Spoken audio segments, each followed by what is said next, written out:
VRChat is absolutely interesting through a lens. Filming, recording, or taking photos, flying with drones, or using the Dolly system really brings some amazing imagery on the screen of viewers. But how do I freaking use it? You wanna know how to film, record, take photos, fly drones, and use the Dolly system all in one video? Let me show you how it all works from a certified professional. Yeah, totally professional. Let's go. Ooga booga. Before we start off, feel free to pause and or skip at any point of the video depending on what you want to see or learn. We're really gonna be going through almost everything that VRChat offers when it comes to filming and recording. Everything step by step. Let's start off with some basic information. You can definitely record on PC VR using OBS and specific software. On standalone headsets like the Quest 3, it is also possible to record gaming sessions, whether it be VRChat or just you fiddling with your real life hands, but it's less advanced than on PC VR. This video will focus only on PC VR. And to begin with, you need one important software: OBS. The download link for that is in the description. Now go ahead and download that software. Go to settings and use these settings that I have right here. They should do the trick for the beginning. Also use the file format Matrushka video or .mkv.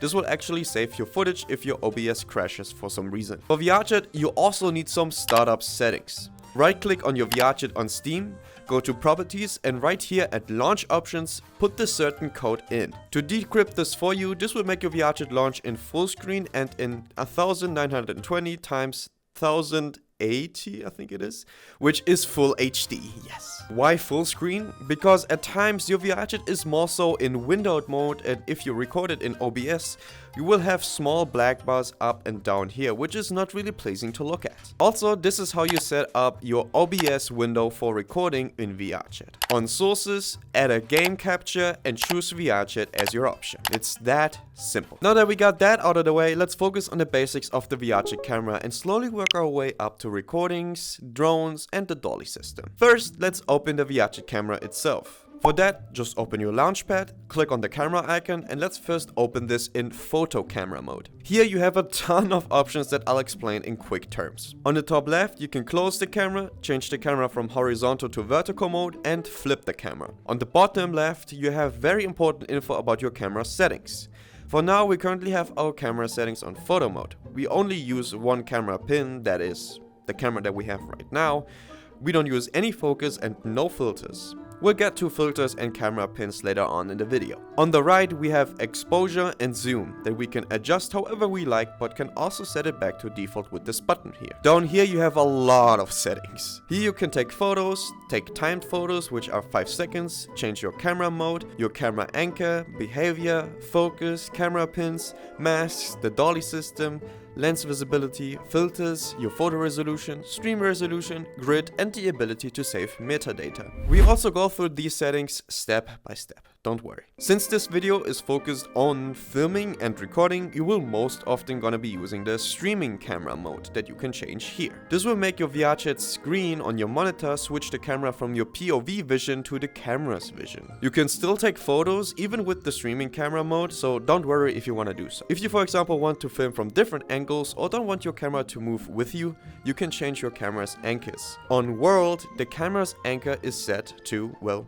the world. It stays there on your fixed position, while local still follows you but can be set at a fixed place still. The behaviors tab is really useful if you want your camera to not shake, which smooth can fix that. Look at me will make the camera face you at all times, and auto level pitch will lock your camera so that it always looks straight. You cannot change it up or down in that mode. For focus, you have autofocus, semi-focus where you can change the aperture, and manual where you can change focal distance and aperture separately. The show button shows you where your focus lies on. Now let's get to pins. Pins are pretty cool. You can set 3 pins for different camera angles, kinda like presets where you can change the camera's angle in an instant depending on how you set them up. Masks are pretty useful for example, green screen, but you can also set what exactly should be shown in that video and what not. Local user will block you out of the camera's frame, remote users will block other users out of the frame, world removes the world on the camera's frame, and so on. on. The dolly system is something that we'll go on later in another chapter of this video. Lens visibility lets you change the appearance of your camera's lenses locally. Usually this is on ghost, which makes the lens look like this, but you can also change it to solid, making it more obvious, or turn it completely off. Filters are a pretty fun gadget to play around with. Here you have certain preset filters to use, but I rarely see people actually make use of these nowadays. Photo resolution and streaming resolution lets you change the resolution of captured photos and the resolution of the camera stream. Grid is really useful if you want to be very precise with videography and photography, and save metadata is an option that saves the information of photos into the photos files. These include the world's name, who else was in that instance, and so on. For long form videos, I usually set mine to a streaming camera,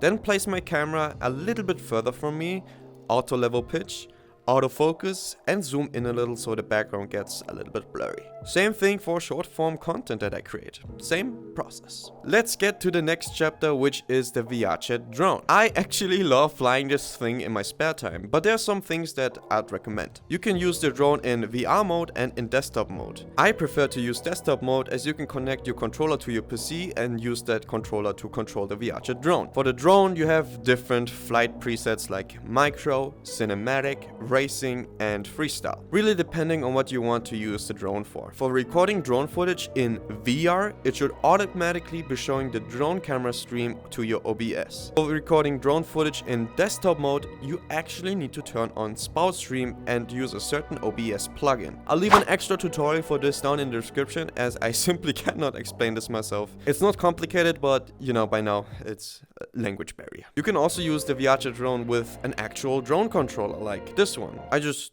don't have it, so I gotta stick with my Xbox controller here. Pretty cool stuff. Let's get to the last few sections of this video. The VRChat Dolly system. For non-filming enthusiasts, the Dolly system is basically like a camera path you set up, and the camera follows the exact same path you create. In real life, this is used by a camera on a wheeled car to move it on fixed rails, but here on VRChat, it's actually pretty simpler and better, and gives you more freedom on how you actually want your camera to move. The VRChat Dolly system gives you a lot of options to play around with, but first, let's create a path by clicking Add on the first position, move the camera to where you want it to land, and click Add again. Now if you play it, the camera will move from point A to point B. You can also adjust each point you made with the dolly system and change easing, smoothness, duration, looping, and a whole lot more. Again, this is all very useful for filming in VRChat or making cool scenic shots of worlds, or for simple videos like this one for example. I'm also not gonna go as deep into how to actually use the dolly system in detail, as I personally haven't used it that much, but I will link a video from the official VRChat YouTube channel that actually explains the VRChat Dolly system completely from step to step and shows you how it works correctly. So that means I'm not really a professional. Anyways, we also have one more thing, the VRChat Print Camera. This one is as simple as it gets. You change your camera mode to print, snap a photo, and can add a node and or print and save it. This will print that photo that you just made and place it into the world as an item. You can look at it, save it, delete it, throw it. Yoink! Oh, that's pretty cool. Kind of like what you could technically do with an actual photo you made with an actual Polaroid. Now this is all you need to know about the VRChat camera, drone and dolly system and prints. Did I forget something? I hope you enjoyed this little tutorial. It's actually a kind of like refurbished version of my old VRChat camera tutorial that I made a good year ago, and I really hope this tutorial helped you understand VRChat camera systems a little more. If that's the case, like and subscribe to my channel if you're looking to stick around in VRChat and want to stay updated on new things all around the platform, as well as cool world showcases, feature showcases, and so much more. And as always, take care in the virtual as well as in reality. Ciao ciao!